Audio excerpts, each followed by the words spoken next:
Achievements रही हैं, क्या क्या हसूल उनको हुआ है, टारगेट को अचीव कितना किया है, इस सब पर एक तफसीली गुफ्तगू होगी मुख्तलिफ मेहमानान की मौजूदगी में। संडे है, हम सब जानते हैं, सबकी अपनी अपनी मसरूफियात भी हैं, मुख्तलिफ प्रोग्राम्स भी यहाँ हैं, इससे कुछ लोगों में कमी तो हुई है, लेकिन बहरहाल प्रोग्राम का तो आगाज़ करना है। दरअसल हम ताउन के इस प्रोग्राम में हमारा ताउन, आपका ताउन और पूरे समाज का ताउन शामिल होता है, तब सहयोग बनता है। और ये सिर्फ एक माइक्रो फाइनेंसिंग NGO नहीं है, बल्कि एक दूसरे का हाथ थाम कर आगे बढ़ने का एक अज़्म जो हुआ था, लिया था लोगों ने, उस अज़्म को आगे बढ़ाने का 1 साल मुकम्मल हुए।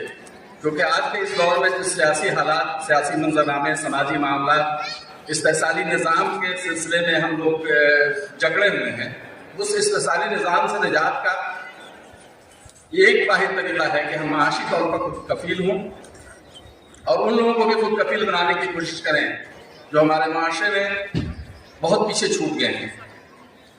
और ये पीछे छूटते हुए लोगों का हाथ को आगे बढ़कर थाम लेना और उनको आगे बढ़ाने का काम जिन लोगों के जिम्मे है, उन लोगों में बहुत लोगों में बेदारी नहीं है।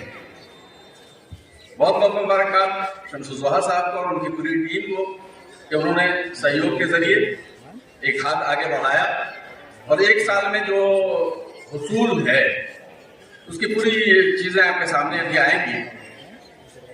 और यकीनन ये हमारा फर्ज है कि हम उस गुलामी की जंजीरों को तोड़ने के लिए जो 1947 में हमारे या उसके पहले हमारे बुजुर्गों ने कोशिश की थी, वो आज़ादी थी सियासी आज़ादी के हुसूल के लिए, लेकिन अब माशी आज़ादी के हुसूल के लिए एक बहुत मजबूत कदम हमको आगे बढ़ाना होगा और उसमें सबके सहयोग की ज़रूरत है और सहयोग से ही सहयोग आगे बढ़ सकता है।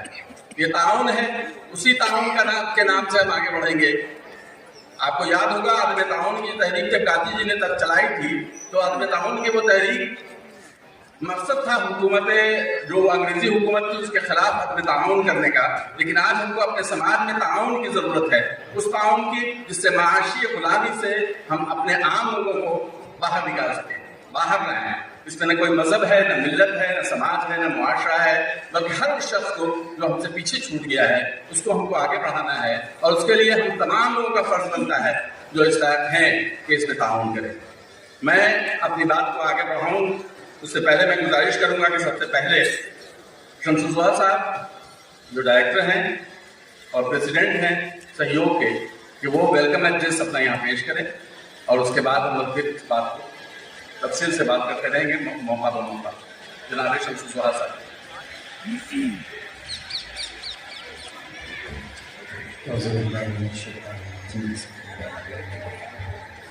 अस्सलाम वालेकुम, आदाब। आप लोग आए, आप लोगों का बहुत बहुत शुक्रिया। आप लोगों की आमद एक ताकत है, हौसला है हम जैसे लोगों के लिए, जिससे काम करने की तक़वियत मिलती है और हम जैसे लोग काम करने की कोशिश करते हैं। एक्सपेक्टेड था कि बहुत सारे लोग आएंगे, हौसला बढ़ाएंगे, लेकिन इतना भी काफ़ी है। संडे है, लोग देर से उठेंगे, देर से आएंगे, लेकिन वक्त कभी भी किसी का इंतज़ार नहीं करता, आज भी नहीं करेगा। मेरा अपना मानना है कि जो लोग वक्त से आ गए हैं उनको पनिश नहीं करना चाहिए, बल्कि जो देर से आ रहे हैं वो अगर कुछ मिस करते हैं तो उनको मिस करना चाहिए। बहरहाल आप सब लोगों का शुक्रिया।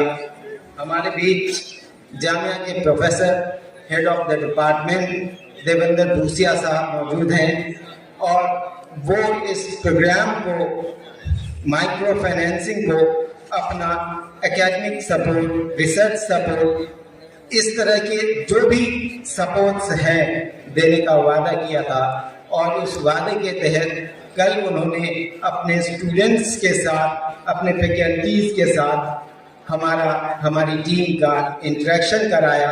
एक अच्छा प्रोग्राम था, एक अच्छा मैसेज था और हम लोगों की हौसला अफजाई हुई। हम उनका बहुत बहुत शुक्रिया करते हैं और वो हमारे साथ प्रोग्राम में मौजूद हैं, उनके आने का भी बहुत बहुत शुक्रिया।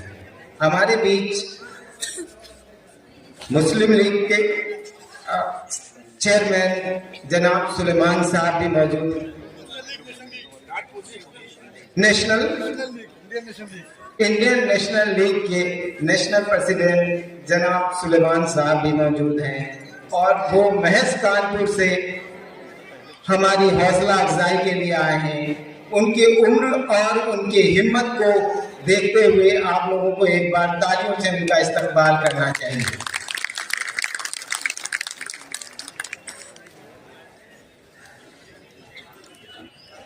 बहरहाल मैं अपने मुद्दे की तरफ बढ़ता हूँ और इस सहयोग को और आपसी कंट्रीब्यूशन को बहुत आसान सी भाषा में समझने की कोशिश करते हैं।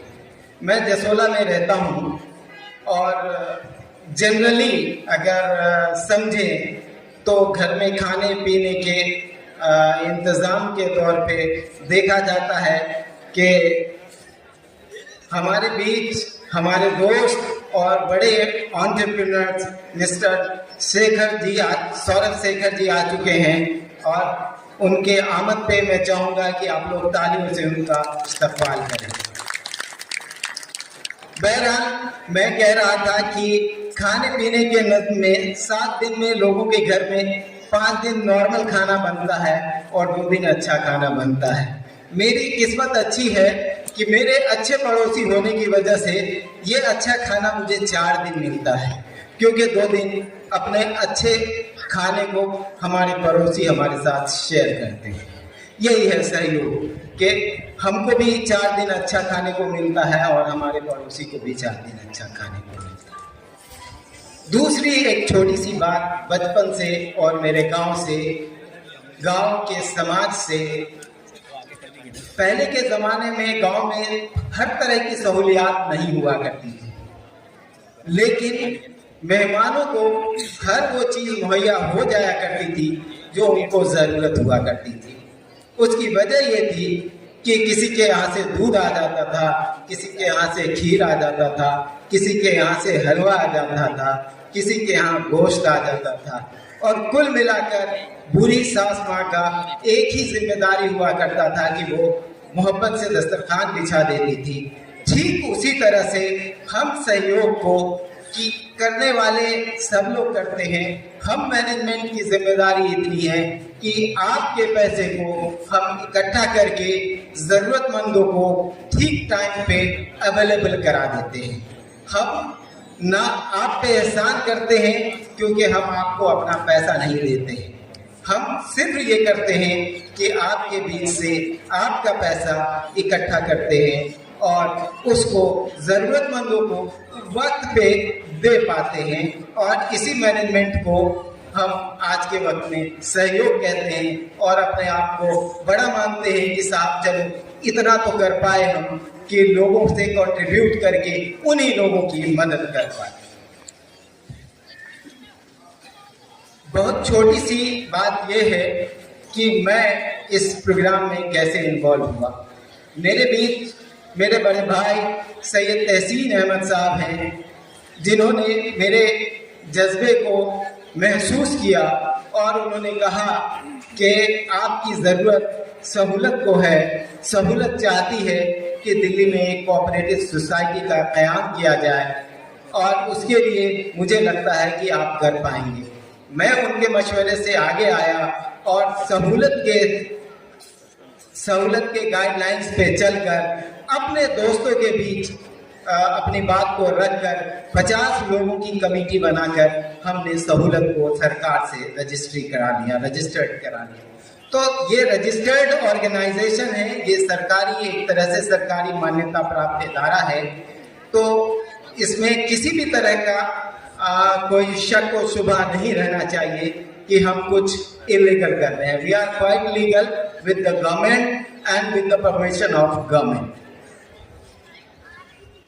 तो बहुत आसान है कि हम जो लोग भी चाहते हैं कि ये किया जा सकता है, उनका दरवाज़ा, सहूलत का दरवाज़ा उन लोगों के लिए खुला हुआ है और वो सहूलत से इसका फ़ायदा उठा सकते हैं और अपने अपने इलाके में इस कोऑपरेटिव सोसाइटी को चलाकर अपने समाज में कंट्रीब्यूट कर सकते हैं। इसमें हमारा फंक्शनिंग क्या है? देखिए, बहुत छोटी सी बात है कि हम इंडिविजुअल्स और स्मॉल एंटरप्राइज को एक आदत दिलाने की कोशिश करते हैं, उनको गाइड करते हैं कि वो अपने कमाई का कुछ पैसा अपने फ्यूचर के लिए, कल के लिए जमा रखें। और इसके लिए हमने कुछ कलेक्शन एजेंट्स रखे हैं जो उनके दरवाजे तक जाते हैं और शाम में उनके कमाई में से उन कुछ पैसा जो सेविंग करना चाहते हैं वो ले आते हैं और ज़रूरत पड़ने से उनका वो विड्रॉल वही हमारे कलेक्शन एजेंट वापस भी पहुंचा देते हैं। तो पहला मैकेनिज्म तो ये है कि आप जो पैसा जमा करना चाहते हैं वो हमारे पास जमा करें, जेब में न रखें, घर में न रखें। घर में रखने से बीवियां निकाल भी लेती हैं और कभी कभी कपड़े के साथ धुल भी देती हैं। तो एक आसानी ये भी है कि आप हमारे पास अगर अपने पैसे को रखेंगे तो महफूज रहेगा, हम उसकी जिम्मेदारी लेते हैं कि इंशाअल्लाह वो सेफ रहेगा। दूसरा कि उस पैसे का हम क्या करते हैं। जाहिर सी बात है कि पैसा आपका है, हम कुछ नहीं करते हैं। कोई जिम्मेदार अपनी जिम्मेदारी बताता है कि मुझे इन पैसों की इस तरह की ज़रूरत है, कारोबार बढ़ाने के लिए, बच्चे की शादी के लिए, घर की मरम्मत के लिए या किसी भी ज़रूरत के लिए, तो हम उनकी एलिजिबिलिटी क्राइटेरिया को चेक करते हैं और उनको हम कर्ज के तौर पे दे देते हैं। जाहिर सी बात है कि इन दो पहलुओं में हमारा कुछ खर्च इन्वॉल्व है। उस खर्च को मेंटेन करने के लिए हम कुछ पैसा सर्विस चार्ज के तौर पे लेते हैं और वो हमारा मानना है कि कॉन्स्टिट्यूशनली भी लीगल है और इस्लाम का कॉन्स्टिट्यूशन भी इसको अलाउ करता है। तो आपका पैसा मेरे पास जमा हो जाता है, आपका पैसा आपकी ज़रूरत पे आपको वापस भी मिल जाता है। इन दोनों की गारंटी सहयोग के मैनेजमेंट पे है। आपका पैसा हिफाजत से है और वादा है मेरा कि आप अगर महसूस करते हैं तो आपका पैसा आपको ज़रूरत के वक्त लोन के तौर पे भी, खर्च के तौर पे भी मिलेगा। और हम इंटरेस्ट ना तो जिनका पैसा जमा रखते हैं उनसे उनको देते हैं और ना जिनको कर्ज देते हैं उनसे लेते हैं। तो इस तरह से हमारा ये इदारा है, इंटरेस्ट फ्री है, माइक्रो फाइनेंस है। छोटे लोगों से, हम छोटे कारोबारियों से हम पैसा कलेक्ट करते हैं और छोटे कारोबारियों को ही हम मदद करते हैं। हम आपका पैसा बड़े एंटरप्रेन्योर्स को नहीं देते। हम जिन मेहमानों को यहाँ पर दावत दिए हैं उनसे हम उम्मीद करते हैं कि वो अपने तजर्बे से हमारे इंस्टीट्यूशन को बड़ा बनने में मदद करेंगे। जिस तरह से वो अपनी सलाहियतों से बड़े बने हैं, हम चाहेंगे कि उनका तजर्बा हमको बड़ा बनाने में मदद करे। चाहे वो माजिद अहमद कालीकोटी हो, एक बड़े सर्जन हैं, चाहे हमारे दोस्त सौरभ शेखर जी हो, चाहे हमारे दोस्त एकेडमिशियन डॉक्टर रूसिया साहब हो, वो अपने रिसर्च से हमारे इंस्टीट्यूशन को बड़ा करने की कोशिश कर रहे हैं। अब एक बात और आती है कि हमने एक साल तो इस इदारे को चलाया और जो हिम्मत हमारी बढ़ी है उससे हम इसका एक्सपेंशन करना चाहते हैं। और एक्सपेंशन के लिए हम आपको दावत देते हैं कि आप जो लोग भी अपने समाज में चाहते हैं कि ये मैकेनिज्म चले और इसका फ़ायदा लोगों को मिले, उनको मैं दावत देता हूँ कि अपने दरमियान 8, 10, 15 जिम्मेदार लोगों को ढूंढे, एक कमेटी बनाएं और हमको दावत दें। हम जाएंगे और कोशिश करेंगे कि वहाँ इसका ब्रांच कायम किया जा सके। आपकी पहल एक बड़ी पहल होगी और इसका कयाम समाज के लिए एक बड़ा बदलाव होगा। तो आप सब लोग मेरी इस दावत को कबूल करें, गौर करें और कोशिश करें कि इस समाज में अपना कंट्रीब्यूशन दें। बहुत बहुत शुक्रिया। टाइम की कमी है, हम 1.5 घंटा और ऑलरेडी बर्बाद कर चुके हैं, इसलिए मैं अपनी बात यहीं खत्म करता हूँ। शुक्रिया। अस्सलाम। बिस्मिल्लाहिर्रहमानिर्रहीम। रब्बि इश्रह ली सदरी व यस्सिर ली अमरी वहलुल उक़दतम मिन लिसानी यफ़क़हू क़ौली। तमाम तारीफ़ें उस अल्लाह के लिए जिसने हमें एक सीधा और सच्चा रास्ता दिखाया ज़िंदगी गुजारने के लिए और अपनी ज़िंदगी के मामलात तय करने के लिए। सलाम अहमद मुरसल ख़ातमुन नबीयीन पर, जिन्होंने हमें उस सीधे रास्ते पर चलना सिखाया। मोहतरम हाज़रीन, डिस्टिंग्विश्ड गेस्ट्स, आज जिस प्रोग्राम में हम जमा हुए हैं, उस कारवां में लोगों को जोड़ने के जो मुख्तलिफ मराहिल थे वो बिल्कुल भी आसान नहीं थे। जो लोग भी सहयोग के साथ जुड़े हुए हैं, उन्होंने दिन रात जद्दोजहद करके, मेहनत करके ये एक मॉडल, ये एक नक्शा बनाया है जो आज आपके सामने एक खूबसूरत गुलदस्ते के तौर पर मौजूद है।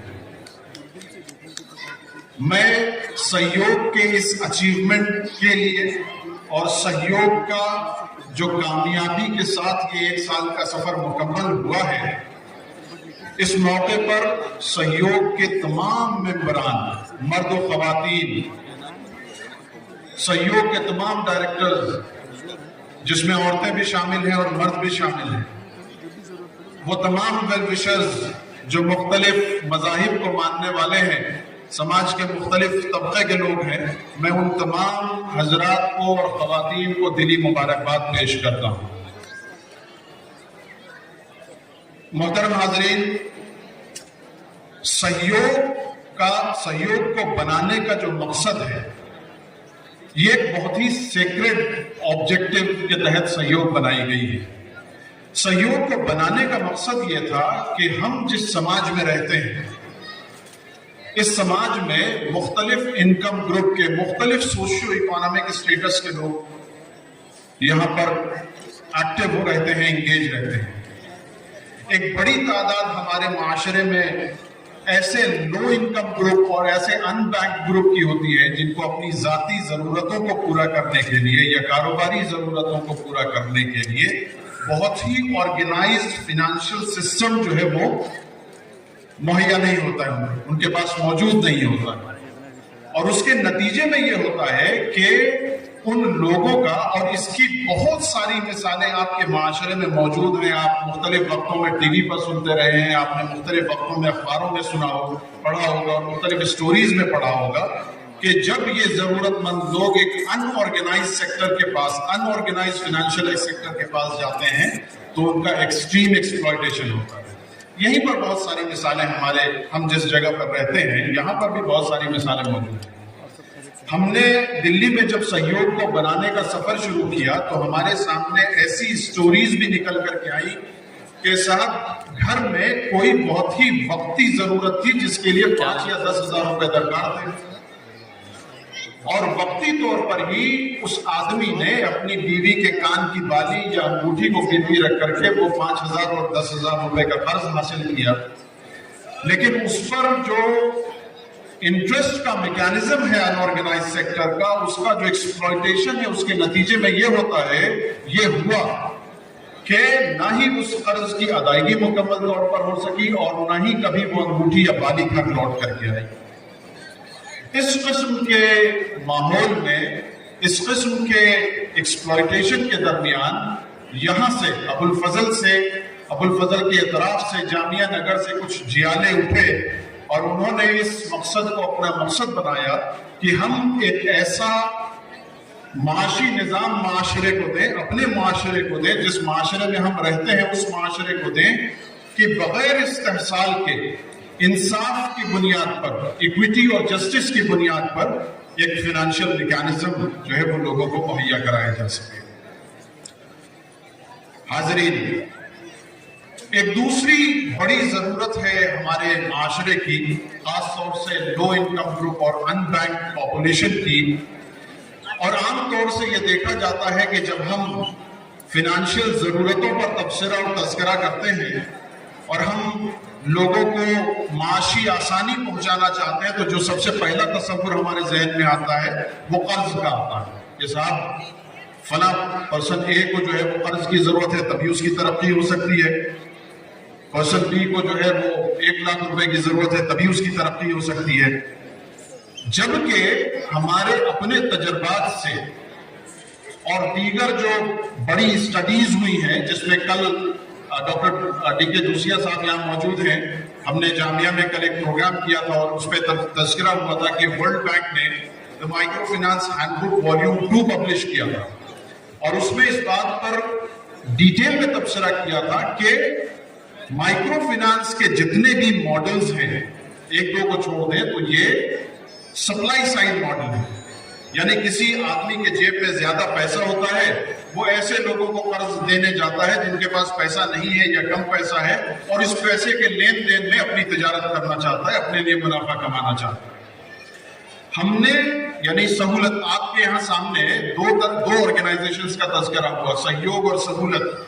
सहूलत जो है वो ऑर्गेनाइजेशन है जो पिछले 14 सालों से इसी मैदान में काम कर रही है और हमने जो 14 सालों के तजर्बे में सीखा है वो ये सीखा है कि पैसा जमा करना, अपनी रोजमर्रा की आमदनी में से कुछ पैसा जमा करना, ये हर फर्द की, हर फैमिली की वो बुनियादी जरूरत है जिससे प्रोविजन करके वो अपने 5,000, 10,000 और 20,000 की जरूरतों को वो डिग्निटी के साथ अपने पैसे से बगैर किसी के सामने हाथ फैलाए हुए उन जरूरतों को पूरा कर सकता है। मोहतरम हजरात, ख्वातीन, सहयोग का जो ये मॉडल है, ये इन्हीं 2 जो डायरेक्शंस हैं, यानी कर्ज के सिलसिले में मैंने आपके सामने बात की और डिपॉजिट के सिलसिले में बात की, इन्हीं 2 डायरेक्शंस में अपनी सर्विसेज को यहाँ के माशरे में irrespective of caste, creed and gender लेकर के जाता है। सहयोग है क्या? सहयोग एक क्रेडिट कोऑपरेटिव सोसाइटी है जो कोऑपरेटिव के कानून के तहत रजिस्टर हुई है दिल्ली स्टेट एक्ट में। कोऑपरेटिव क्रेडिट सोसाइटी को कानूनी तौर पर यह इख्तियार होता है कि वो अपने मेंबरान के दरमियान डिपॉजिट की एक्टिविटी करे, उनको कर्ज दे, उनको विड्रॉवल दे और उस कर्ज की वापसी कराए। ये क्रेडिट कोऑपरेटिव सोसाइटी को कानूनी तौर पर इख्तियार हासिल है। अब सहयोग कर ये रही है कि जिस माशरे में ये काम कर रही है, जिस समाज में ये काम कर रही है, उसकी जरूरतों के ऐन मुताबिक जो है सहयोग ने कुछ प्रोडक्ट्स एंड सर्विसेज डिजाइन किए। आप इस इलाके में जामिया नगर में पहलवान चौक, बटला हाउस, अबुल फजल के तारों के नीचे एक लंबी मार्केट, शाहीन बाग की मंडी, ओखला बिहार, इन तमाम जगहों पर जब नजर दौड़ाएं तो बड़े पैमाने पे आप देखेंगे कि ऐसे छोटे छोटे कारोबारी जिनका बिजनेस का स्केल जो है वो छोटा है, हम उनको माइक्रो या स्मॉल एंटरप्राइजेस कह सकते हैं, ये वो पॉपुलेशन है जिसकी रसाई ऑर्गेनाइज सेक्टर के जो फाइनेंशियल सिस्टम्स हैं उस तक नहीं हो पाती। तो सहयोग ने ये किया कि साहब एक डेली डिपॉजिट स्कीम क्रिएट की और कहा कि आप तमाम लोगों को अपनी जगह से हटने की जरूरत नहीं है, हम आपके डोर स्टेप पे जाएंगे, आपसे कलेक्शन करेंगे, आपको जब विड्रॉवल की जरूरत होगी हम आपको विड्रॉवल भी प्रोवाइड करेंगे और फिर इस तरह से ट्रांजैक्शन करते हुए जब आपको एक वक्त के बाद जब कर्ज की जरूरत होगी तो कर्ज आप ले सकते हैं। तो प्रोसेस ये हुआ कि पहले आप मेंबर बनेंगे, फिर डिपॉजिट करेंगे, फिर कर्ज तक पहुंचेंगे।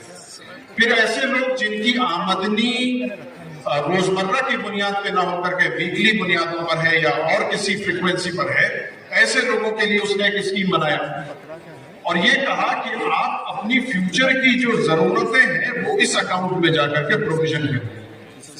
रिकरिंग एफडी का ऑप्शन दिया कि आप लॉन्ग टर्म प्रोविजनिंग करना चाहते हैं अपनी छोटी छोटी आमदनी से 100 रुपए, 50 रुपए, 200 रुपए जमा करके, तो आप जो है अपनी लॉन्ग टर्म प्रोविजनिंग भी करिए। इसी तरीके से कर्ज की जरूरतों के सिलसिले में सहयोग ने 3 तरह के प्रोडक्ट डिजाइन किए हैं, इंप्लीमेंट अभी एक हुआ है। पहला प्रोडक्ट जो सहयोग का इंप्लीमेंट हुआ है वो डिमांड लोन है, कर्ज है, पर्सनल लोन के नेचर में है, कंजम्पशन के लिए। इस पर सहयोग कोई भी मुनाफा चार्ज नहीं करती है। इस पर सहयोग ना ही डिपॉजिटर के लिए मुनाफा चार्ज करती है, ना ही जो है वो इंस्टीट्यूशन के लिए कोई मुनाफा चार्ज करती है। सिर्फ जो हकीकी अखराजात हैं, जो एक्चुअल एक्सपेंसेस हैं, वो इस तरह के कर्जदारों से लिए जाते हैं। जो दूसरी स्कीम्स है सहयोग, जो आने वाले 2-3 महीनों में इंट्रोड्यूस कराएगा यहाँ के मार्केट में, वो एक जो है वो मार्कअप बेस्ड फाइनेंसिंग है, जिसमें आप तमाम वो मेंबर्स जो जुड़े हुए हैं सहयोग के साथ और ट्रांजैक्शन कर रहे हैं, वो अपने कारोबार के लिए या जाती जरूरतों के लिए कोई equipment, machinery, fridge, air conditioner, deep freezer लेना चाहते हैं तो वो सहयोग को अप्रोच कर सकते हैं। इसी तरीके से सहयोग जो है आइंदा 6 महीने के बाद जो है वो बिजनेस लोन इंट्रोड्यूस करेगा, जिसमें जो प्रॉफिट शेयरिंग की बुनियादों पर होगा। तो गरज ये है कि जो भी फिनेंसिंग की स्कीम है वो इंसाफ के तकाजों पर है, यानी वो पैसा जो बुनियादी जरूरतों के लिए पूरा करने के लिए इस्तेमाल किया जा रहा है, जिस पर कोई वैल्यू एडिशन नहीं हो रहा है, जिस पर कोई इनकम जनरेशन नहीं हो रहा है, उस पर मेंबर जो है सिर्फ कॉस्ट, सिर्फ एक्चुअल एक्सपेंसेस जो है वो सोसाइटी के साथ शेयर करेगा। और वो तमाम फिनेंसिंग जहां पर किसी सामान का लेन देन हो रहा है या तिजारत हो रही है या बिजनेस हो रहा है, वहां पर अपनी उस तिजारत का हिस्सा वो कोऑपरेटिव के साथ शेयर करेगा। क्यों शेयर करेगा? जाहिर सी बात है कि एक कोऑपरेटिव की जो ब्रांच है, ये आप उन लोगों ने जिन्होंने इसको विजिट करके देखा होगा, आप देखेंगे किसी भी प्रोफेशनल की जो बैंकिंग की ब्रांच है उस तरह की ब्रांच है। वहां पर जो है एक कोर बैंकिंग सॉफ्टवेयर इस्तेमाल हो रहा है, वहां पे 4-5 लोगों का एक स्टाफ है, उनके अखराजात हैं। उनके अखराजात को पूरा करने के लिए जो इंस्टीट्यूशनल फ्रेमवर्क है, जो उसकी सर्विसेज है इंस्टीट्यूशंस की, वो अपनी सर्विसेज पर इंस्टीट्यूशन जो है वो चार्जेस अप्लाई कर रहा है, ताकि वो जो अमला है वहां पर या जो चीजें वहां इस्तेमाल हो रही हैं उनके अखराजात निकलते रहें। ये इंस्टीट्यूशन एक सेल्फ सस्टेनेबल इंस्टीट्यूशन के तौर पर काम करता रहे। एक दूसरी बात जो मैं इसी सिलसिले में आपसे कहना चाहता हूँ और कॉन्फिडेंस बिल्डिंग के तौर पर आपसे कहना चाहता हूँ, वो ये कि सहयोग जो है वो अपने तमाम बुक कीपिंग के लिए, अपने रिकॉर्ड कीपिंग के लिए, मेंबर्स के ट्रांजैक्शन को रिकॉर्ड करने के लिए, रिपोर्टिंग के लिए, इन तमाम के लिए कोर बैंकिंग सॉफ्टवेयर का इस्तेमाल करते हैं। तमाम वो डेली डिपॉजिट वाले होल्डर, अकाउंट होल्डर मेंबर्स, जब भी आप पैसा जमा करते हैं तो आप एक SMS रिसीव करते हैं। SMS ये रिसीव करते हैं कि आज आपने 500 रुपए जमा किया, आपका बैलेंस इतना है। आप जब विड्रॉवल करते हैं, आप जो है वो एक मैसेज रिसीव करते हैं। ये ट्रांसपेरेंसी का एक मैकेनिज्म है। नॉन बैंकिंग इंस्टीट्यूशन होते हुए भी सहयोग उन तमाम स्टैंडर्ड प्रैक्टिसेस जो फाइनेंशियल मार्केट में इस्तेमाल की जाती है, वो तमाम यहाँ पर अप्लाई कर रहा है, ताकि ट्रांसपेरेंसी बनी रहे और मेंबरान के दरमियान जो है वो प्रॉपर रिपोर्टिंग होती रहे और कॉन्फिडेंस बिल्डिंग होती रहे। अब तीसरी बात पर मैं आता हूं कि सहयोग being a credit cooperative society और रजिस्टर्ड है ये दिल्ली कोऑपरेटिव एक्ट के तहत कोऑपरेटिव डिपार्टमेंट के पास, ये अपने मॉनिटरिंग और रेगुलेशन को 2 जगहों पर इंश्योर करती है। एक कोऑपरेटिव रजिस्ट्रार के पास, ताकि ये प्रॉपर रिपोर्टिंग होती रहे कि जो फाइनेंशियल हेल्थ है कोऑपरेटिव की वो क्या है, और दूसरा एक इंटरनेशनल स्टैंडर्ड है वॉकू का, क्रेडिट यूनियंस का, उसके फाइनेंशियल प्रूडेंस के बेंचमार्क हैं। फाइनेंशियल प्रूडेंस से मुराद यह कि उस फाइनेंशियल इदारे की हेल्थ कैसी है, बीपी उसका नॉर्मल है, उसकी कार्डियक हेल्थ जो है वो बेहतर है, उसको बुखार तो नहीं आ रहा, उसका जो उसमें जो फंड मोबिलाइजेशन है वो तो नहीं गिर रहा, उसमें रिकवरी प्रॉपर हो रही है, उसमें NPA तो नहीं हो रहा। इन तमाम चीजों को इवैल्यूएट किया जाता है ताकि ये इदारा आपके सामने, आपके दरमियान एक मजबूत इदारे के तौर पर मौजूद रहे। मोहतरम हज़रात और ख़वातीन, सहयोग की जो स्टोरी है आपके सामने, ये पिछले 1 साल की स्टोरी है। इस 1 साल के सफर में सहयोग ने तकरीबन 750 मेंबर्स और अकाउंट होल्डर्स क्रिएट किए। ये सफर शुरू के दिनों में मुश्किल था, लोगों के दरमियान एतमाद को बहाल करना एक मुश्किल मरहला था, लेकिन आज जिस जगह पर ये कोऑपरेटिव मौजूद है, इसने अपने आप को इस माशरे में, यहाँ की लोकेलिटी में इस्टेब्लिश करके आपके सामने दिखाया है और उसी जश्न में आज हम तमाम जो है वो इकट्ठा हुए हैं। लेकिन मैं आपको ये भी एतमाद दिलाना चाहता हूं कि ये जो सफर है सहयोग का, ये सिर्फ 1 साल का सफर नहीं है। इसके पीछे सहूलत माइक्रो फाइनेंस सोसाइटी का 14 साल का सफर और 14 साल का तजुर्बा है, जिस तजर्बे के तहत हमने हिंदुस्तान के 13 डिफरेंट स्टेट्स में तकरीबन 63 कोऑपरेटिव्स क्रिएट किए हैं, जिनके 121 ब्रांचेस जो है वो काम कर रहे हैं। इसमें 3.5 लाख से ज्यादा फैमिलीज हैं जो इसके बेनिफिशियरी हैं। 1460 करोड़ का जो है वो इसका एनुअल डिपॉजिट मोबिलाइजेशन है, 625 करोड़ का लोन डिस्बर्समेंट है। तो ये वो तजर्बा है जो सहयोग के साथ, सहयोग के पुष्ट में खड़ा है और इस बात की जमानत आपको फराहम कर रहा है, इस बात की जमानत आपको दे रहा है कि सहयोग का एस्टैब्लिशमेंट मजबूत बुनियादों पर किया गया है। सहयोग के जो डायरेक्टर्स हैं और सहयोग के जो प्रेसिडेंट और वाइस प्रेसिडेंट हैं, ये समाज के एक मजबूत लोग हैं जो इस सफर को इंशाल्लाह आगे लेकर के बढ़ेंगे। मैं आपके सामने एक आखिरी बात कहकर अपनी बात को खत्म करूंगा कि सहयोग का ये जो सफर है, इस सफर के सिलसिले में मैं 2 तरीके से आप लोगों के सामने एक अपील रखना चाहता हूं। देखिए, हम तमाम लोगों के आसपास बहुत सारे लोग ऐसे होते हैं जो हमारे साथ जुड़े हुए भी होते हैं, हमारे आसपास काम करने वाले लोग भी होते हैं, वो अपनी इस तरह की जरूरतों के लिए परेशान होते हैं, यानी कर्ज की जरूरत के लिए, डिपॉजिट और 2 स्टेप जो है वो डिपॉजिट स्कीम्स के लिए, इस तरह की जरूरतों के लिए परेशान होते हैं। तो मेरी आप तमाम लोगों से ये गुजारिश है कि आप तमाम लोग ऐसे लोगों को मोटिवेट करें कि वो सहयोग के साथ आकर के जुड़े, सहयोग के बेनिफिशियरी बने, सहयोग ने जो एक निजाम यहाँ पर कायम किया है उससे इस्तेफादा हासिल करें। दूसरी अपील मैं आप तमाम अफ्लुएंट लोगों से, जो अहले सरबत हजरात हैं यहाँ के समाज के और जो काबिल लोग हैं इस समाज के, मैं उनसे ये दरख्वास्त करता हूँ कि आप अपनी मुख्तलिफ कैपेसिटीज में, आप अपनी इंटेलेक्चुअल कैपेसिटी में, आप अपनी जो है वो अमली सलाहियतों के साथ, आप अपने वसाइल के साथ सहयोग के साथ जुड़ें और सहयोग के इस सफर को आगे बढ़ाएं। सहयोग से जो लोग फायदा उठा रहे हैं, उसके जो बेनिफिशियरीज हैं, इंशाअल्लाह उनको जरूर जो है वो आपके जोड़ने से फायदा होगा। तो मैं अपनी बात को यहीं पर खत्म करता हूँ। बहुत बहुत शुक्रिया। जज़ाकुमुल्लाह। अस्सलाम वालेकुम वरहमतुल्लाहि वबरकातुहू। Doctor DK. धोसिया। इसने दिया वो भेजिए ताकि हम सब कुछ करें। तो आप बहुत बड़ी बड़ी न्यूज़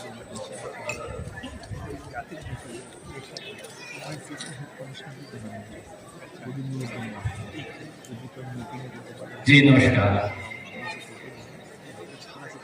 बहुत बहुत शुक्रिया मुझे यहाँ दावत देने के लिए। मैं तो शिक्षक हूँ और वो कॉमर्स का, तो मैं जो भी बात करूँगा वो थोड़ी सी सहयोग जो संस्थान है उसका कॉमर्स से क्या रिलेशन है और माइक्रो फाइनेंस क्या है ये बताने की कोशिश करूँगा। उससे ये होगा कि इस संस्था क्या है, इस संस्था वाकई में संस्था कैसे चल रही है और इस तरीके की संस्था देश और दुनिया में क्या कर रखा है उसके बारे में। जिससे कि जो माइक्रो फाइनेंस का कॉन्सेप्ट है, मतलब माइक्रो फाइनेंस है क्या, ये आप समझ सकते। तो माइक्रो फाइनेंस का अगर दूसरा नाम कहें तो इंग्लिश में हम कह सकते हैं एम्पावरमेंट। एम्पावरमेंट मतलब लोगों को मजबूत करना, एम्पावर करना कि वो खुद अपनी रोजी रोटी कमा सकें, खा सकें और समाज में सम्मान से जी सकें। ये तीनों चीजें भले अलग अलग हैं लेकिन एक दूसरे से रिलेटेड है। बहुत सारे लोग ऐसे हैं जो कमा रहे हैं, खा रहे हैं लेकिन उनको सम्मान नहीं है। बहुत सारे ऐसे लोग हैं जिनके पास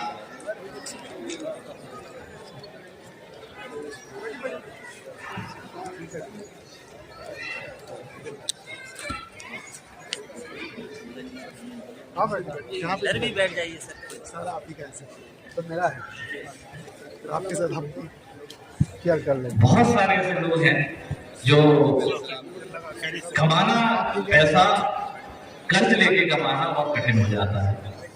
जब भी आदमी बैंक के पास जाता है, लोन लेता है, तो हमेशा बात करता है रेट ऑफ इंटरेस्ट की, और रेट ऑफ इंटरेस्ट डिपेंड करता है हमारे रेपो रेट के ऊपर, जो कि बहुत सारी टेक्निकल चीजें हैं, वो मैं उसमें ना जानते हुए आपको आज मैं संक्षेप में आपको माइक्रो फाइनेंस बताने की कोशिश करूंगा, और इससे जुड़ी हुई बहुत सारी अच्छी चीजें बता दूंगा आपको थोड़े ही समय में। पहली बात कि जब हम माइक्रो फाइनेंस की बात करते हैं तो हमारे यहाँ बहुत सारी थ्योरीज इस दुनिया में चल रही हैं, जैसे management of science, father of science किसे बोलते हैं, तो उसके लिए एक नाम आता है। उसी तरीके से अगर हम पूछे who is the father of micro finance, जिसकी बेसिस पे ये सहयोग संस्था बनी है, तो पता है किसका नाम आता है? वो आता है मोहम्मद यूनुस साहब का, जिनको 2006 में नोबेल पुरस्कार मिला बांग्लादेश के। काफी लोग जानते होंगे उनके बारे में। तो उन्होंने एक कॉन्सेप्ट देश के अंदर लाया, खासतौर पर बांग्लादेश में जब वो फाइनेंशियल पोजीशंस देश की बड़ी खराब थी और वो स्ट्रगल कर रहे थे अपने सर्वाइवल के लिए, इकोनॉमिक कंडीशन भी बहुत पुअर थी, जीडीपी भी बहुत पुअर थी, तो उन्होंने इस तरीके की स्कीम ला के लोगों से जुड़ के लोगों का पैसा लोगों के लिए इस्तेमाल करके उस देश को गुर्बत से हटाया, उस देश की जो पुअर फाइनेंशियल कंडीशंस थी उसको हमने पॉजिटिव लाया, और आज देश बहुत अच्छी से सर्वाइव कर रहा है, और वो देखा कि वो सरकार चलाने में बहुत बड़ा उनका सहयोग है। तो फाइनेंशियल सर्विसेज क्या है और ये माइक्रो फाइनेंस क्या है? फाइनेंस सर्विस वो है कि जो लो इनकम के लोग हैं, इंडिविजुअल लोग हैं, जो छोटा पैसा कमाते हैं, कोई रेडी पट्टी लगाता है, कोई छोटा बिजनेस करता है, जो सारे लोग हैं, वो सब अपने पैसे को, उनके पास ना इतना समय है ना इतना दिमाग है कि वो कॉमर्स प्रोफेसर के पास आ सके, पूछ सके सर हम अपना पैसा कैसे इन्वेस्ट करें, कहाँ करें। तो उनके लिए ये माइक्रो फाइनेंस कॉन्सेप्ट है कि आपके दुकान पे आके, आपके घर पे आके, आप जो छोटा कारोबार कर रहे हैं उसके पास आके हम आपको छोटा पैसा इकट्ठा करें, और उसे इकट्ठा करके हम एक दूसरे के सहयोग के लिए दे सकें, और वो भी इंटरेस्ट फ्री, बिना ब्याज के। आप में से बहुत सारे लोग इस्लामिक बैंकिंग का कॉन्सेप्ट जानते होंगे। हमारे डिपार्टमेंट ने इस्लामिक बैंकिंग पे भी काफी रिसर्च की, काफी पीएचडी कराई है। तो इस्लामिक बैंकिंग भी जीरो इंटरेस्ट बैंकिंग का कॉन्सेप्ट है, लेकिन माइक्रो उसको, लेकिन जमीन पर उतारने के लिए, उसको लोगों तक पहुंचाने के लिए ये जो माइक्रो फाइनेंस है इसका बड़ा रोल है। तो ये सहयोग जो है हमारी संस्था, मैं आप लोगों से गुजारिश निवेदन करता हूँ कि इससे जुड़िए, और इसको दूसरी जो माइक्रो फाइनेंस संस्था है उसकी तरीके से बनाइए। जैसे कि एक बैंक है बंधन बैंक, आपने इसका नाम सुना होगा, ये भी सहयोग की तरह ही एक माइक्रो फाइनेंस बैंक है। इसके अलावा एक सेवा बैंक, सन 1974 से गुजरात में सेवा बैंक चल रहा है, वो पहला माइक्रो फाइनेंस बैंक हिंदुस्तान के अंदर था, जो कि आज एक बहुत बड़े स्तर पर पूरे देश में काम कर रहा है। तो मेरी शुभकामना है कि जो भी लोग हमारे एमएस जोहर साहब प्रेसिडेंट, मोहम्मद अब्दुल मन्नान साहब वाइस प्रेसिडेंट, सैयद तहसीन अहमद साहब डायरेक्टर, इरफान शमसुद्दीन साहब, एम मोहम्मद नासिर हसन अलवी साहब, मुशीर हुसैन साहब, फारूक अहमद गाजी साहब, सैयद फैजल साहब, दरख्शा फिरदौस जी और सीरत जहां जी, ये सब एक बड़े खास काम के लिए इकट्ठे हुए हैं और एक बहुत खास काम कर रहे हैं। इस खास काम को आगे तक बढ़ाना है, लोगों को तक पहुंचाना है, इसके लिए हमारी ढेर सारी शुभकामनाएं इन लोगों को है। और मैं आपसे वादा करता हूं, क्योंकि कॉमर्स का छात्र होने की वजह से और कॉमर्स का एक बड़ा दायरा हमारे जामिया मिलिया में है, तो कॉमर्स के छात्र और कॉमर्स के छात्रों का सहयोग जब भी आपको चाहिए होगा पॉलिसी बनाने में, किसी और तरीके की मदद के लिए, हम लोग हमेशा तत्पर रहेंगे सहयोग के लिए। धन्यवाद।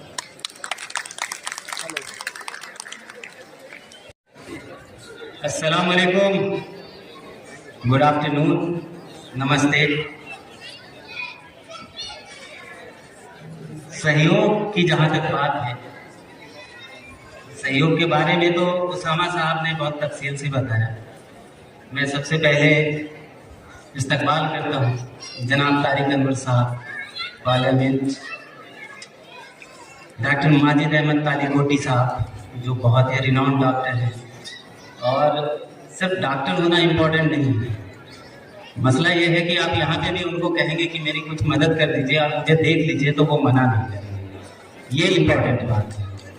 हमारे बीच सौरभ शेखर साहब हैं, बड़े भाई भी हैं। ये एरा इंफ्रा आप लोगों ने नाम सुना होगा, उसके प्रमोटर हैं, कई सारी कंपनी चलाते हैं और बहुत बड़ी कंपनी के मालिक हैं। लेकिन खसूसन मैंने इनको इनवाइट किया कि ज़रा महसूस करें, ज़रा देखें, हम लोग के दर्द को देखें, समझें। हमारे बीच डॉक्टर DK दोसिया साहब हैं, प्रोफेसर हैं, आपको मैं इस्तकबाल करता हूँ। आसिफ अंसारी साहब, उसामा खान साहब, सैयद तहसीन साहब, अब्दुल मन्नान साहब वाइस प्रेसिडेंट है, जिन्होंने बड़ी मेहनत करी है इस प्रोग्राम को सजाने में, और मेरे बड़े भाई शमसुद्दोहा साहब जो कि सदर हैं, इस चेयरमैन हैं सहयोग के। आप सबों से मैं गुजारिश करूंगा कि हर किसी को कोशिश करके पढ़ना जरूर चाहिए, और सिर्फ कुरान को पढ़ना नहीं, कुरान पढ़िए, अमल कीजिए, गीता भी पढ़िए। हिंदू, मुस्लिम, सिख, ईसाई जितने भी इनके स्कॉलर्स हैं, आप इनके भाषण को, इनके स्पीच को, ये जो दावत देते हैं चीजों को, उसको समझिए और समझने की कोशिश कीजिए। ये नहीं कि हम मुसलमान हैं तो हमको अगर गीता पढ़ लेंगे तो कोई गुनाह हो जाएगा। इल्म कहा जाता है कि कुछ भी हो, इल्म हासिल करना चाहिए। उसकी वजह क्या है कि कोई भी मजहब, कोई भी धर्म, मैंने जहां तक देखा है कि सूद मतलब कि ब्याज को प्रमोट नहीं करता, चाहे हिंदू हो, सिख हो, ईसाई हो। ये अलग बात है कि इस्लाम में कहा जाता है उसके सख्त कंसिक्वेंसेस हैं, सूद लेने के भी, सूद देने के भी, लेकिन प्रमोट किसी भी धर्म में ब्याज को, इंटरेस्ट को नहीं किया गया। तो ये चीजें जब समझेंगे तब आप उस चीज में अपना वक्त दे पाएंगे कि जो काम इंटरेस्ट को दूर रख सके। लोगों की तो मजबूरी है, आज हमें बहुत जरूरत है, और ऐसी जरूरत है जो मैं बगैर कर्ज लिए हुए नहीं रह सकता। तो जाहिर सी बात है कि जो हमारा बैठा होगा समाज में, जो इंटरेस्ट का काम करता होगा, मैं उसी के पास जाऊंगा सहयोग लेने, वो भी इंटरेस्ट पे पैसे दे देता है, तो मैं सोचता हूं कि उसने एहसान किया। लेकिन वो एक तरीके का तकलीफ है। इंटरेस्ट की जहां तक बात है तो सूद, इंटरेस्ट, ब्याज और सही और गलत में बहुत ज्यादा का फर्क नहीं है, बहुत हल्का सा फर्क है कि क्या चीज जायज है, क्या चीज नाजायज है। अगर मैं छोटा सा एग्जांपल दूं, अगर आपके पास वक्त हो तो एक आदमी अपनी पूरी जिंदगी की कमाई से बमुश्किल जमा कर पाता है कि एक फ्लैट खरीदने का इंतजाम कर पाता है, और ओखला जैसी जगह में वो चाहता है कि मेरा फ्लैट बन जाए। एक बिल्डर, उसकी भी कोशिश होती है, वो इस कारोबार में शामिल है, वो भी चाहता है कि उसका फ्लैट बिक जाए या फ्लैट बनाए, तो उसके लिए महंगी जमीन लेता है और एक मकान बनाने की कोशिश करता है। और बहुत सारे हमारे सोसाइटी के दरमियान ही ऐसे लोग हैं जो किसी न किसी वजह से एस्टेट आते हैं। मैं एक एग्जांपल दे रहा हूं। अब पहली बार काम करने वाला कॉन्ट्रैक्टर और अपनी पूरी जमा पूंजी के लगाने वाला एक खरीदार, उसके बीच में ये एस्टे माफिया अगर किसी बात को लेके कंप्लेन कर देता है, मकान बुलडोज हो जाता है, ना बनाने वाले की हैसियत है कि दोबारा उस मकान को बना सके, और जिसने अपनी पूरी जिंदगी की जमा पूंजी लगाई है वो कहेगा कि अब हम क्या करें। आप गांव समाज के लोग हैं, आप समझ सकते हैं कि बिल्डर गलत है या फिर खरीदने वाला गलत है। कई मानों में आप देखेंगे दोनों में से किसी की गलती नहीं है, लेकिन कागजों पे अगर जाएंगे तो बिल्डर को उसको बना के देना है, ये बिल्डर की जिम्मेदारी है। मैं इसी बात को दूसरे ढंग से कहता हूं कि अगर वो खरीदने वाला ना हो, 20 लाख रुपए किसी ने लगा दिए कि ये मकान तुम बनाओ, मुनाफा होगा मुझे देना, और बिल्डर ने तय कर लिया कि मैं मुनाफे में कुछ आपको हिस्सा दूंगा, और फिर मकान बुलडोज किया जाता है। पुलिस वाले की मदद से या MCD के मदद से मकान बनते हैं, यहाँ सबको मालूम है। लेकिन वो मकान अगर बुलडोज की जाती है, फिर अगर वो कहते हैं कि वो 20 लाख रुपए वाला कि मुझे तो पैसे चाहिए, यही फर्क है कि ये समझना पड़ेगा कि पैसे अगर बिल्डर दे दे तो उसकी हैसियत है तो दे देगा, अगर उसकी हैसियत नहीं है तो सूद और बिजनेस मुनाफे का यही फर्क है कि उस नुकसान को 20 लाख रुपए को आपको तब समझना पड़ेगा कि वो नुकसान भी है।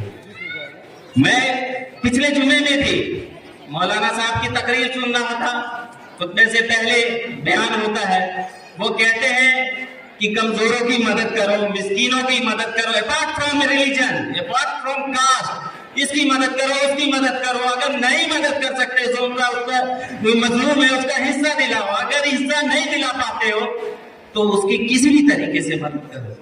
मैं बड़ा इंप्रेस हो जाता हूँ और मैं सोचता हूँ कि मैं मजलूमों की मदद करूँ।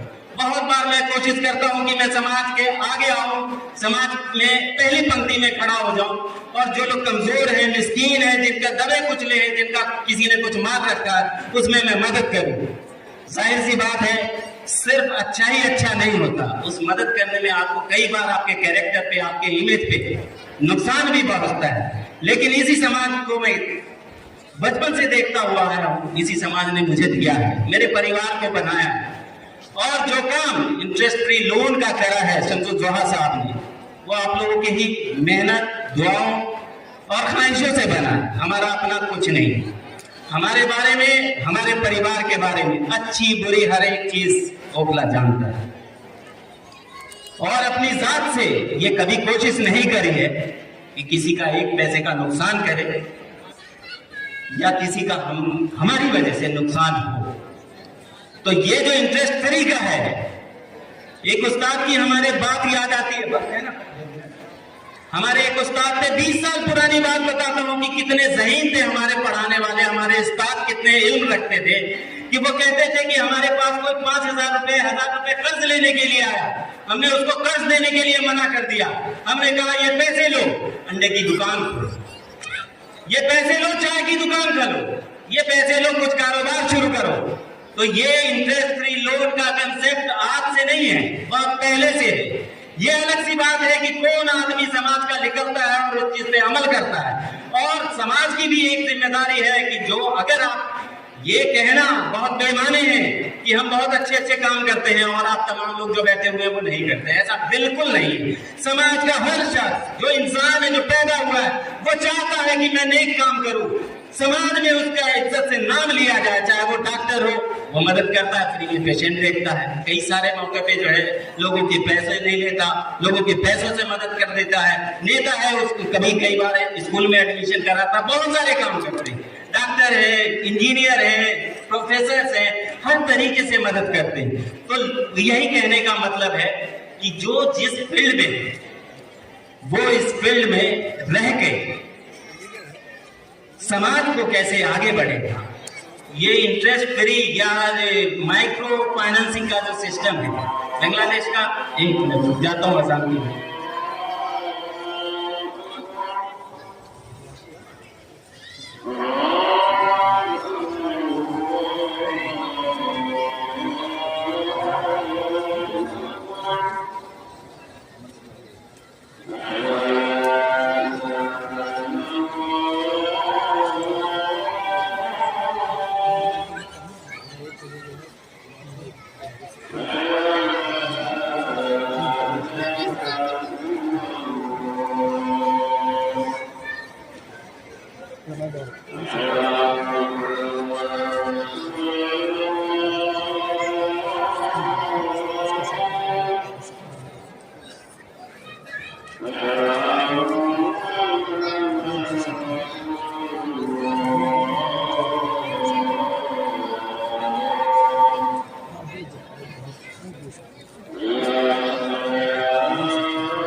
की आवाज़ आप सब सुन रहे हैं, लेकिन एक जमात मैनेजमेंट का कहना है कि यहाँ भी हम लोग करेंगे, तो जो लोग अगर उसमें दूसरी जमात होती है इरशाद इस्लाम में, तो उसमें शामिल हो जाएं हम लोग, और इस प्रोग्राम को हम लोग कंटिन्यू करते हैं इसके बाद ही, ताकि जो हमारे गेस्ट हैं उन लोगों को तकलीफ न हो। बहुत शुक्रिया। तो मैं जो बात कह रहा था कि समाज में हर आदमी अपना अपना काम कर ही रहा है। पेंडेमिक पीछे गुजरा है, मैं उस वक्त भी ऐलान करता था कि आप अपने जो फैसिलिटीज हैं उसमें कटेल ना करें। अगर कोई सिगरेट पी रहा है ना, पूरे दिन में अगर 20 सिगरेट पी रहा है, वो अपना एक सिगरेट का नुकसान जरूर कर सकता है। 20 रुपए का एक सिगरेट होता है, सोसाइटी में उस 20 रुपए को इन्वेस्ट करें। इसी तरीके से मैं कह रहा हूं कि जो फर्स्ट क्लास फ्लाइट का चलता है वो कटेल ना करें, लेकिन अपने 1 महीने के ट्रेवल में 1 दिन बिजनेस क्लास में ट्रेवल कर सकें, फर्स्ट क्लास को कंप्रोमाइज करके। तो इसी तरीके से कैसे आप मदद करेंगे? जो हालात हैं उसमें तो एक दूसरे को जुड़ के ही मदद करनी पड़ेगी। आप सोचेंगे कि बहुत सारे जो है नौकरी निकल जाएंगे, बहुत सारे कारोबार में इजाफा हो जाएगा, नहीं। तो लोग घर कैसे चलाएं, लोग सेल्फ डिपेंडेंट कैसे होंगे? और जब सेल्फ डिपेंडेंट नहीं होंगे तो कम्युनिटी का डेवलपमेंट कैसे होगा? कम्युनिटी का डेवलपमेंट नहीं होगा तो नेशन का डेवलपमेंट कैसे होगा? और हर इंसान की, हर सिटीजन की जिम्मेदारी है कि नेशनल डेवलपमेंट में अपना कंट्रीब्यूशन है। तो जो लोग समाज के वेल ऑफ लोग हैं, मेरी उनसे गुजारिश है, मुझे तो लोन देने के लिए फोटो के लिए कभी कभी बुला लिया जाता है, मैं उसका बहुत पार्ट नहीं हूं, लेकिन जो समाज के वेल ऑफ लोग हैं, जो अपने सारे फैसिलिटी को कटेल ना करते हुए भी 1000 रुपया, 2000 रुपया या जिस तरीके से भी सहयोग में सहयोग कर सकते हैं, तो आप ये जरूर समझिए कि आपके उस पैसे से कोई एक छोटा कारोबारी खड़ा, स्मॉल स्केल बिजनेसमैन बन रहा है। तो यही आप समाज के लोगों से मेरी गुजारिश है कि आपका ये कंट्रीब्यूशन अहम है। और इमाम साहब ने कहा था, एक बिना इमाम साहब ने कहा है कि सारे काम आप ही नहीं कर लेंगे। इंपॉर्टेंट ये है कि जो काम दूसरे कर रहे हैं उस काम में आप मदद कर दीजिए। कोई एजुकेशन के फील्ड में आप उसको उसी में मदद कीजिए, आप भी एजुकेट करने मत लगिए। कोई डॉक्टर के फील्ड में है, आप उसी में उसकी मदद कीजिए। वैसे ही अगर ये माइक्रो फाइनेंसिंग का सिस्टम है तो आप तमाम लोगों की जिम्मेदारी है। मैं जहां तक समझता हूं कि जो लोग नॉट ओनली सहयोग किसी और इदारे में भी कर रहे हैं तो आप उसमें सहयोग कीजिए, और नेशन बिल्डिंग में ये आपकी भागीदारी होगी। तमाम सब लोगों का नाम नहीं ले सका हूं, हमारे बहुत सारे सोसाइटी के लोग हैं, बड़े भाई हैं, खातून हैं, सब लोगों का बहुत शुक्रिया। सलाम अलैकुम।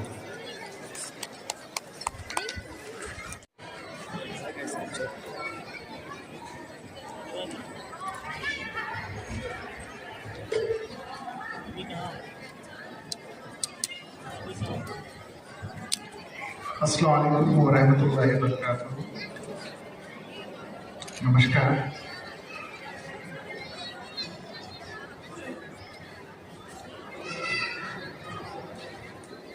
हमारे सोसाइटी के जो रहनुमा हैं तारिक अनवर साहब, मेंबर ऑफ पार्लियामेंट, और यहाँ पे बहुत बड़ी बड़ी हस्तियां हैं और हर एक का नाम उन सबको मेरा आदाब।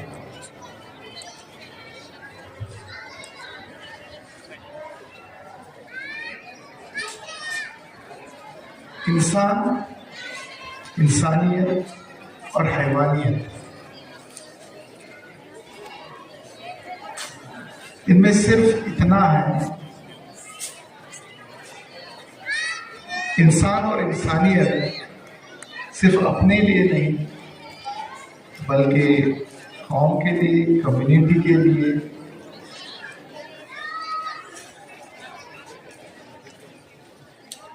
हर एक जरूरतमंद के लिए एक इंसान और इंसानियत हमेशा खड़ी रहती है।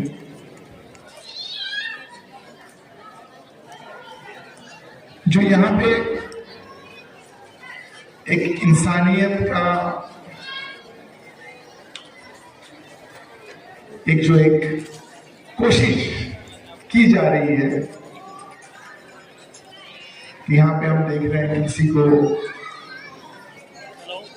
30,000 रुपया, किसी को 50,000 रुपया, किसी को 1 लाख रुपया।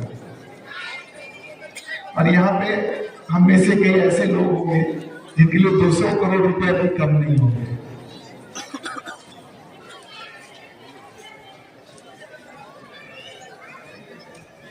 लेकिन जो एक इंसानियत का जो एक काम, एक होता है कि भाई रोटी खिलाना, एक होता है कि भाई उसको खड़ा करना। जो मुझे यहाँ पे समझ में आ रहा था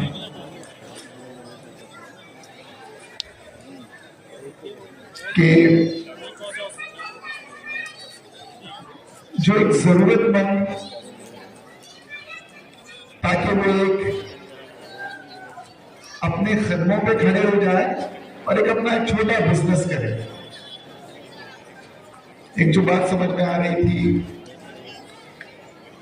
कि जरा जरा समुंदर बनता है, उसी तरह से रोज हमारी जो सेविंग्स होती हैं छोटी छोटी, उससे आपका घर भी बनेगा, आपके बच्चों की एजुकेशन भी पूरी होगी। जो इंसानियत का काम जो सहयोग urban thrift and credit cooperative society जो कर रही है, इनमें कुछ नेक लोग खड़े होकर इस काम को कर रहे हैं। मुझे लगता है कि इंसानियत के नाते, इंसान के नाते हमें इनके साथ कंधे से कंधा खड़े होकर अगर ये आज इसकी कैपेसिटी 1 करोड़ की है, ये बिलियन और ट्रिलियंस में जाए, हमें कंधे से कंधा इनके नेक काम के लिए, इंसानियत के लिए हमें इनके साथ खड़े होना है। और ना कि सिर्फ ओखला बल्कि पूरे हिंदुस्तान नहीं, वर्ल्ड में जो जरूरतमंद लोगों के लिए एग्जाम्पल बनना है और उनके काम आना है। क्या इंशाल्लाह हम सब लोग करेंगे? इंशाल्लाह। मैं ये देख रहा था कि जो एक सोसाइटी के अपने जो हम अक्सर फॉलो करते हैं, तो मेरा एक कॉन्सेप्ट यहाँ आने से पहले कुछ अलग था, ज्यादा कमाओ ज्यादा खर्च करो। लेकिन यहाँ पे जब मैं देख रहा था और कई लोगों का से मैं सुन रहा था, पढ़ रहा था, जबकि दुनिया का रिचेस्ट आदमी वॉरेन बुफेट वो कहता है कि जो बचत आप करो, don't save what is left after spending,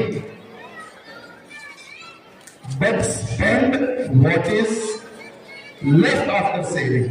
मतलब खर्च करने के बाद जो बचता है उसको आप मत बचाओ, बल्कि बचत करने के बाद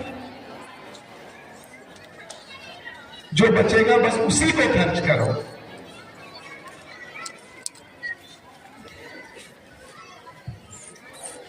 और हम लोग क्या करते हैं, मैं भी करता हूं, कि पैसा आने से पहले वो कहाँ जाए उसको मैं पहले ही तय करते रहता हूं। भाई ये आ रहा है तो ये गाड़ी, ये घर, ये ट्रिप, वो ट्रिप। बट लोग, ये सही बात नहीं है, मुझे भी सुधरना है अपने आप में भी पहले। और मैं चाहूंगा कि हम सब पैसा आने से पहले उसको खर्च मत करें, बल्कि आने से पहले ये प्लान करें कि कैसे इससे मेरे बच्चों की एजुकेशन पूरी होगी, कैसे मेरे लिए घर बनेगा और कैसे मैं इंसान और इंसानियत के काम कर सकूंगा, उसके लिए भी मैं कुछ बचाऊं।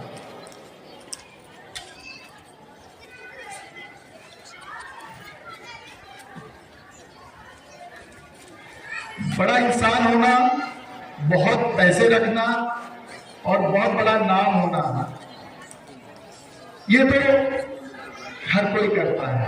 इंसान और इंसानियत के नाते इस तरह के कामों में, स्कूल्स बनाने में, एजुकेशन को आगे बढ़ाने में, कौम और कम्युनिटी को आगे ले जाने में जो इंसान आगे बढ़ता है, जैसे कि तारिक अनवर साहब ने यहाँ पे वक्त दिया, यहाँ पे हमारे भाई ने वक्त दिया, क्योंकि वक्त से क्या होता है कि हम लोग छोटे छोटे काम इंडिविजुअली तौर पे तो कर रहे हैं, हम एक मिल के एक सोसाइटी और कॉर्पोरेशन के थ्रू हम लोग इस काम को आगे बढ़ाएं। मैं बहुत ज्यादा वक्त नहीं लूंगा क्योंकि यहाँ पे बहुत सारी बातें बताई जाएंगी, और मैं चाहूंगा कि हम और मैं अपना फुल सपोर्ट सहयोग को दूंगा, और जब भी मुझसे कोई उनके लिए मदद हो, जैसे कि जितने भी सहयोग के मेंबर्स हैं उनको मैं अपने ओपीडी फ्री देता हूं, और उनको कैंसर ट्रीटमेंट में 50% उनको उनकी लाइफ बचाने के लिए मैं उनके साथ खड़ा रहूंगा। जो एक पर्सनल कंट्रीब्यूशन है वो मैं दूंगा, और जो medical hospital and research centre जो 600 बेड का जो मेरा अपना हॉस्पिटल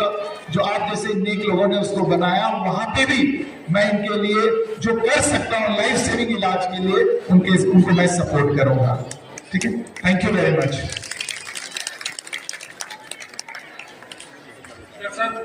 बहुत अच्छा। जनाब जुबैर साहब से बोला और जनाब महबूब साहब से गुजारिश है कि वो तशरीफ लाएं। कहा कि मैं उसका मुहर्रिक था, उनको लाने में हकीकत में ये नहीं है, बल्कि सहूलत ये जो लॉन्च कर रहा था सहयोग को, उस वक्त उसके सीईओ ने मुझसे ये कहा कि आप इसके चीफ प्रमोटर हो जाइए।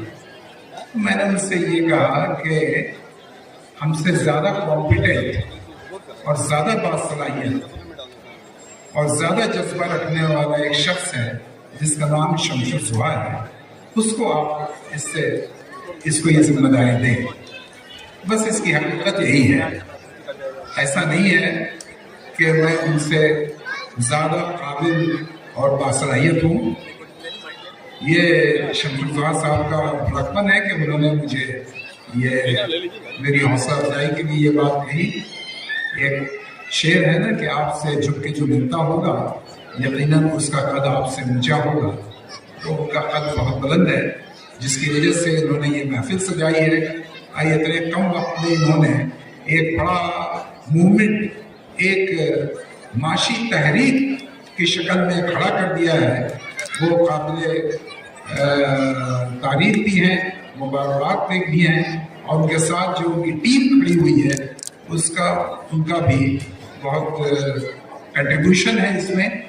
हमारे दरमियान हमारे मेंबर पार्लियामेंट तारिक साहब, डॉक्टर कालकोटी साहब और बहुत सारे अहम मेहमान यहाँ पे मौजूद हैं, उनका भी बहुत बहुत शुक्रिया।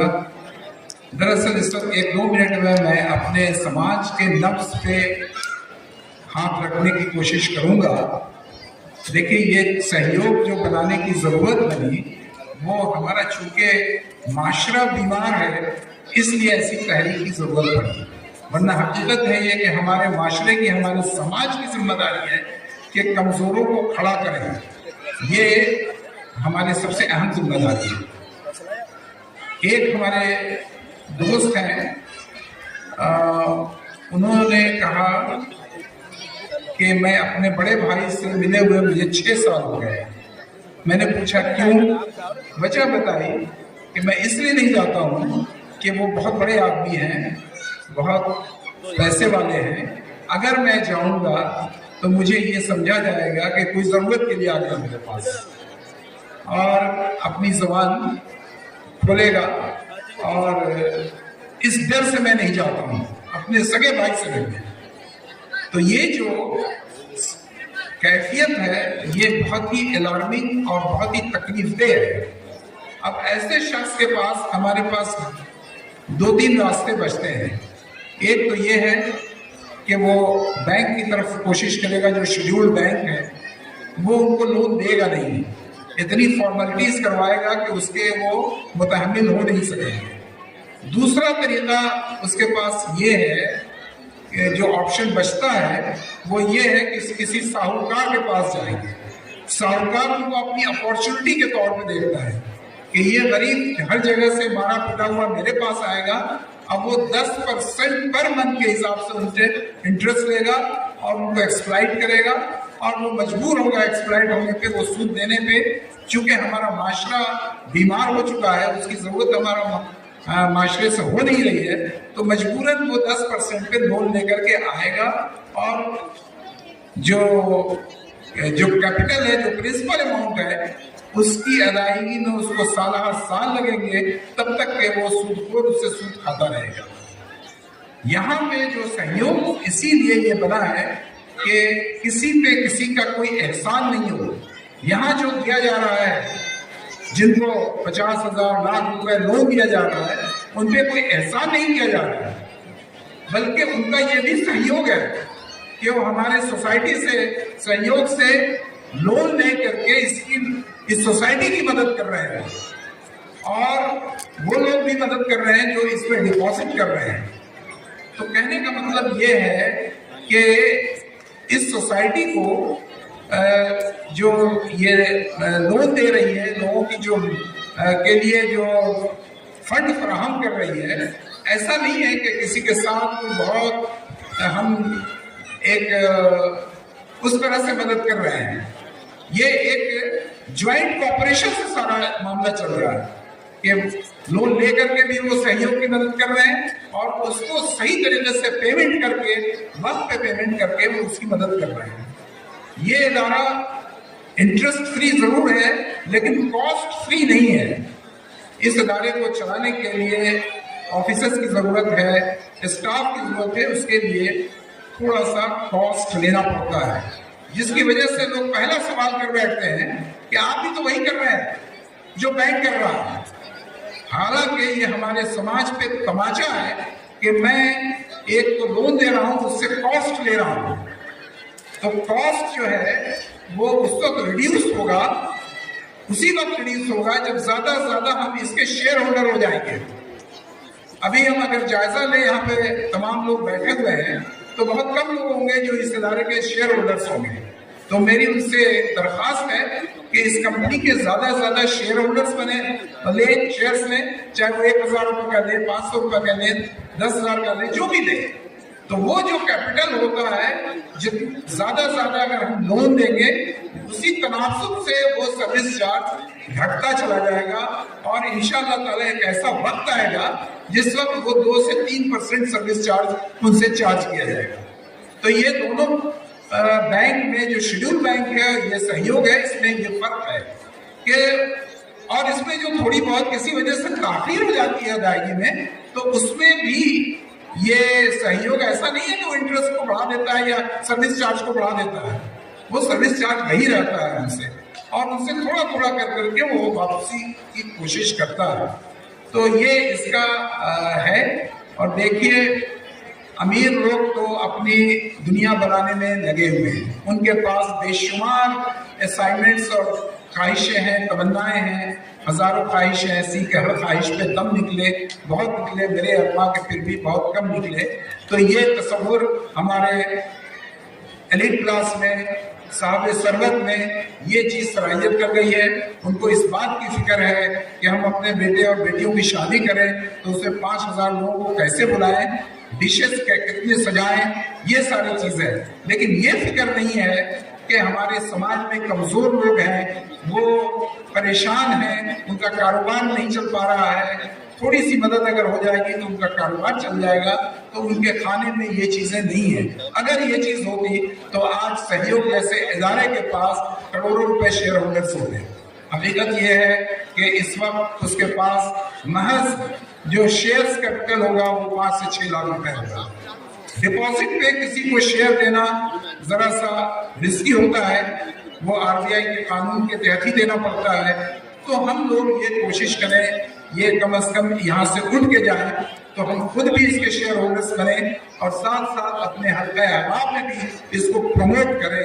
यही इस वक्त आपसे गुजारिश है, दरख्वास्त है। बहुत बहुत शुक्रिया साहब। बट अगर हम उसमें अपने आप को एक सोचे कि हमारी जरूरत क्या है और जरूरत को हम कहाँ रोक सकते हैं, और इसी समाज ने हमको दिया है कि हम आज बैठे हैं, तो अगर हम इस चीज़ पर एक बार सोच अपनी बनाएं और अपनी ज़रूरतों को समझें, तो शायद इस सफ़र को हम बहुत ज़्यादा अच्छा बना सकते हैं और इसको काफ़ी आगे बढ़ा सकते हैं। तो मेरा एक आप सबसे रिक्वेस्ट है कि एक बार अपने इसको सोच को देखने करके कि भाई हम कितनी हमारी ज़रूरत है और क्या हम समाज के लिए कर रहे हैं। और थोड़ा इसमें हम अपना इनपुट देंगे तो ये सहयोग एक बहुत बड़े सहयोग में कन्वर्ट होगा और हम सबको आगे लेके जाएगा।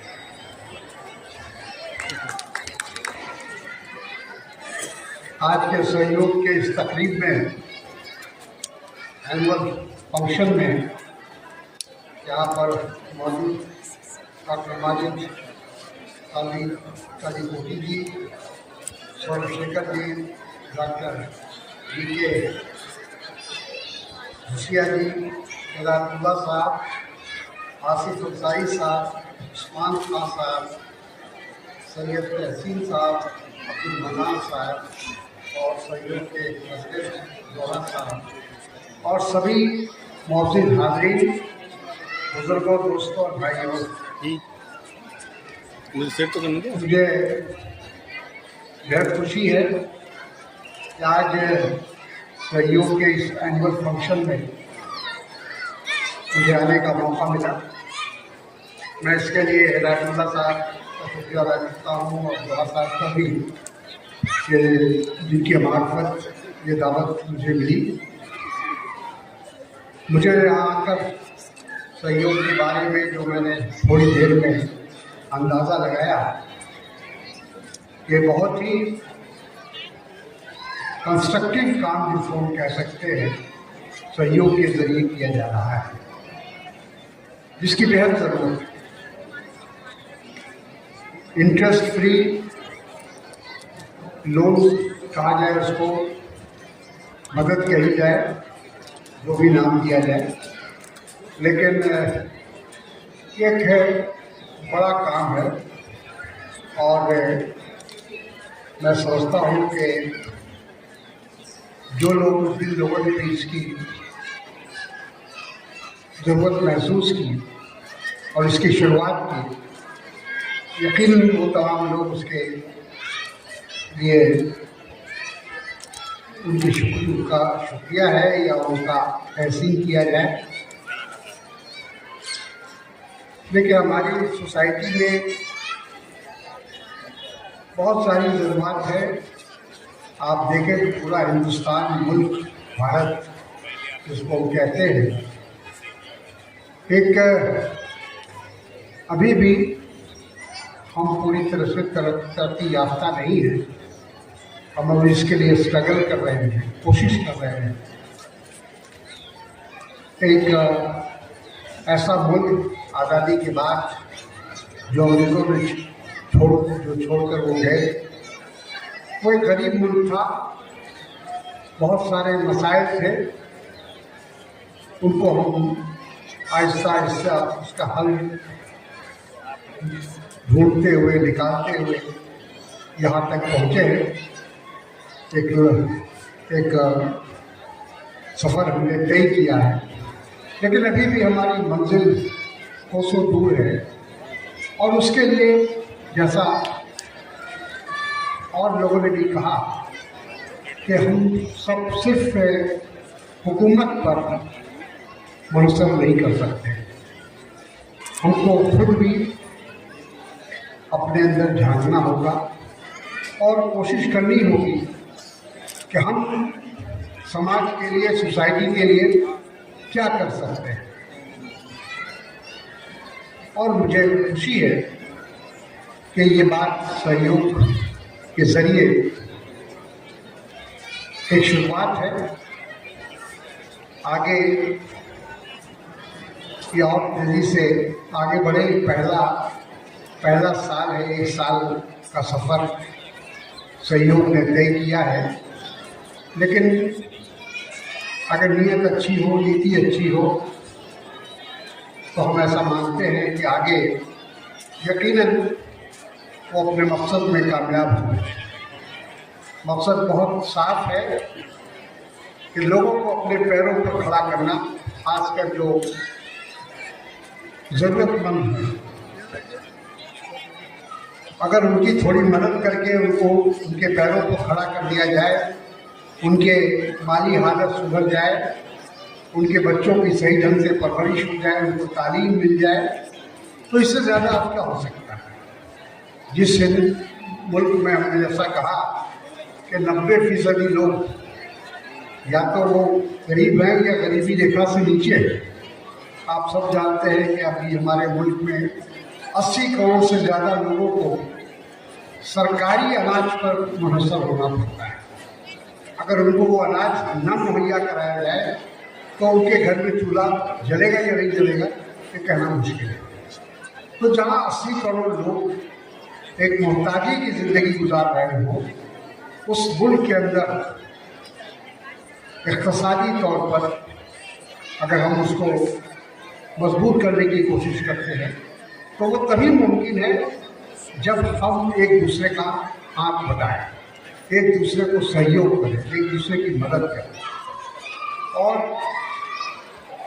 मैं समझता हूँ कि अगर थोड़ा थोड़ा सब लोग इस काम में लग जाए तो बहुत सारे जो मसले हैं वो उनका हल निकल सकता है।